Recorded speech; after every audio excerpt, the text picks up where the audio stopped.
Welcome to NaMo tutorials. आज हम ऊष्मागतिकी सिद्धांत एवं एलिंगम आरेख के बारे में पढ़ेंगे। धातुकर्मिकी के ऊष्मागतिकी सिद्धांत। ऊष्मागतिकी के अनुसार किसी भी अभिक्रिया के संभव होने के लिए डेल्टा जी लेस देन 0 होना चाहिए तथा delta G is equal to delta H minus T into delta S होता है। अतः कार्बन यौगिकों के लिए यदि हम कार्बन की ऑक्सीजन की क्रिया के द्वारा कार्बन मोनोऑक्साइड प्राप्त करें तो दी गई अभिक्रिया के लिए डेल्टा एस धनात्मक होगा। डेल्टा एस अर्थात एंट्रोपी दी गई अभिक्रिया के लिए एंट्रोपी धनात्मक होगी। ऐसा इसलिए होता है क्योंकि हमें उत्पाद में गैस का 1 मोल प्राप्त होता है तथा क्रियाकारक के अंदर गैस का आधा मोल है। अतः हमें उत्पाद के अंदर गैस के ज़्यादा मोल प्राप्त हो रहे हैं, जिससे गैस की रैंडमनेस बढ़ेगी अर्थात गैस की यादृच्छिक गति बढ़ेगी। गैस की यादृच्छिक गति बढ़ेगी अर्थात एंट्रोपी बढ़ेगी। यदि हम कार्बन की ऑक्सीजन से अभिक्रिया कुछ इस प्रकार कराएं कि हमें कार्बन मोनोऑक्साइड प्राप्त हो तो दी गई अभिक्रिया के लिए डेल्टा एस 0 होगा, क्योंकि उत्पाद के अंदर भी गैस के 1 ही मोल है एवं क्रियाकारक के अंदर भी गैस का 1 ही मोल है। अतः दी गई अभिक्रिया के लिए डेल्टा एस 0 होगा। यदि अब हम कार्बन मोनोऑक्साइड की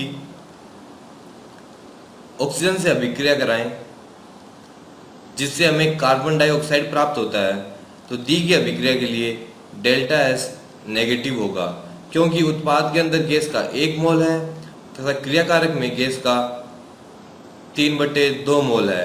अतः गैस के मोलों में कमी आ रही है अर्थात गैस की यादृच्छिक गति में कमी आ रही है, अतः डेल्टा एस नेगेटिव होगा। अब यदि हम डेल्टा एस पॉजिटिव वाली अभिक्रिया में तापमान बढ़ाएं तो T इंटू डेल्टा एस का मान बढ़ेगा, जिससे डेल्टा जी का मान घटेगा। तथा यदि delta S is equal to 0 वाली अभिक्रिया में तापमान बढ़ाने पर भी T इंटू डेल्टा एस का मान 0 ही रहेगा, अतः डेल्टा जी का मान नियत रहेगा। तथा डेल्टा एस नेगेटिव वाली अभिक्रिया में यदि तापमान बढ़ाएं तो T इंटू डेल्टा एस का मान घटेगा, जिससे डेल्टा जी का मान बढ़ेगा। फॉर मेटल धातुओं के लिए यदि एक धातु M की ऑक्सीजन से अभिक्रिया करवाई जाए जिससे हमें धातु का ऑक्साइड प्राप्त होता हो तो दी गई अभिक्रिया के लिए डेल्टा एस नेगेटिव होता है, अर्थात तापमान बढ़ाएंगे तो डेल्टा जी का मान घटेगा। हमारे पास एक रिएक्शन है जिसके लिए डेल्टा जी का मान डेल्टा G1 है तथा दूसरी रिएक्शन है जिसके लिए डेल्टा जी का मान डेल्टा G2 है। अब यदि समीकरण 1 माइनस समीकरण 2 का delta G is equal to delta G1 minus delta G2 होगा। अब यदि delta G1 minus delta G2 positive है अर्थात धनात्मक है तो समीकरण 1 माइनस समीकरण 2 अस्वतः होगी, अर्थात समीकरण 1 माइनस समीकरण 2 संभव नहीं होगी। यदि delta G1 minus delta G2 negative है तो समीकरण 1 माइनस समीकरण 2 स्वतः होगी। अर्थात यहाँ से हम निष्कर्ष निकाल सकते हैं कि यदि किन्हीं भी दो अभिक्रियाओं को जोड़ा या घटाया जाए तो इस प्रकार बनने वाली अभिक्रिया के लिए डेल्टा जी लेस देन 0 होने पर ही अभिक्रिया स्वतः होगी, अन्यथा अभिक्रिया अस्वतः होगी। एलिंगम आरेख। एलिंगम आरेख डेल्टा G0 एवं तापमान के मध्य आरेख है। एलिंगम आरेख में C plus O2 give CO2 के लिए डेल्टा G नियत रहता है, क्योंकि हम देख चुके हैं डेल्टा S का मान 0 रहता है, अतः इस अभिक्रिया के लिए डेल्टा G का मान नियत होगा। तथा C plus O2 give CO के लिए डेल्टा S का मान धनात्मक होता है, अतः डेल्टा G का मान तापमान बढ़ाने पर घटेगा, जो कि एलिंगम डायग्राम से स्पष्ट है। एवं CO से CO2 प्राप्त होने वाली अभिक्रिया के लिए डेल्टा S नेगेटिव होता है, अतः तापमान बढ़ाने पर इस अभिक्रिया के लिए डेल्टा G बढ़ेगा, जो कि डायग्राम से स्पष्ट है। तथा धातुओं के लिए भी डेल्टा S नेगेटिव होता है, इसलिए धातुओं के लिए डेल्टा जी का मान तापमान बढ़ाने के साथ साथ बढ़ रहा है। कार्बन के तीनों ग्राफ एक बिंदु पे प्रतिच्छेद करते हैं जिसका तापमान लगभग 710 डिग्री सेंटीग्रेड होता है।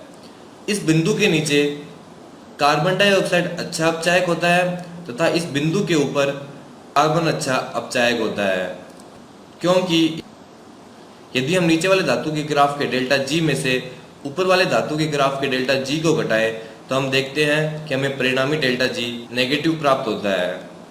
अतः नीचे वाले ग्राफ की धातु अच्छी अपचायक होती है, इसलिए 710 डिग्री तापमान के नीचे CO C से अच्छा अपचायक होता है तथा 710 डिग्री तापमान के ऊपर C CO से अच्छा अपचायक होता है, क्योंकि 710 डिग्री तापमान के पश्चात C का ग्राफ CO के ग्राफ के नीचे होता है तथा 1500 डिग्री तापमान तक Mg का ग्राफ एल्यूमिनियम के ग्राफ से नीचे होता है।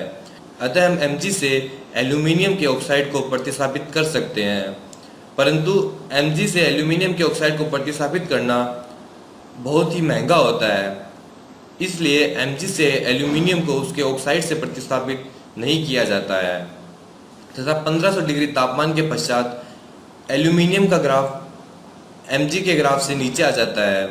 अतः 1500 डिग्री तापमान के पश्चात एल्यूमिनियम के द्वारा Mg को अपचयित किया जा सकता है तथा 1000 डिग्री तापमान के नीचे सभी कार्बन के ग्राफ Zn के ग्राफ से ऊपर होते हैं।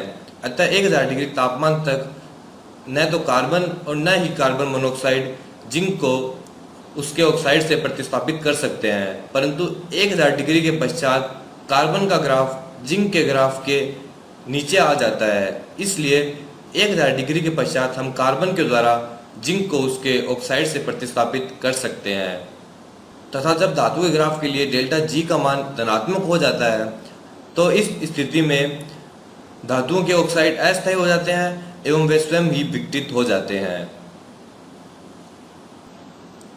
710 डिग्री तापमान के नीचे C की तुलना में CO अच्छा अपचायक होता है, परंतु उसके ऊपर C अच्छा अपचायक होता है।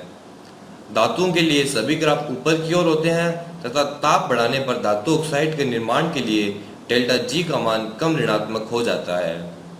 यदि किसी प्रथम धातु के ऑक्साइड का ग्राफ द्वितीय धातु के ऑक्साइड के ग्राफ से नीचे है तो प्रथम धातु द्वितीय धातु को उसके ऑक्साइड से प्रतिस्थापित कर सकती है।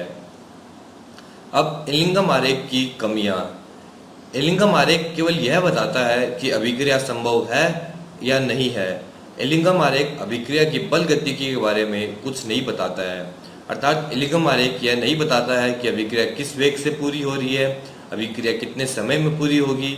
यह जानकारी हमें एलिंगम आरेख से प्राप्त नहीं होती है तथा डेल्टा जी नोट का मान केवल साम्य अवस्था पर ही परिभाषित होता है, जिससे क्रियाएं जिसके अंदर साम्य स्थापित नहीं होता है के लिए एलिंगम आरेख परिभाषित नहीं किया जा सकेगा, क्योंकि उत्क्रमणीय अभिक्रिया कभी साम्य पर नहीं आती है।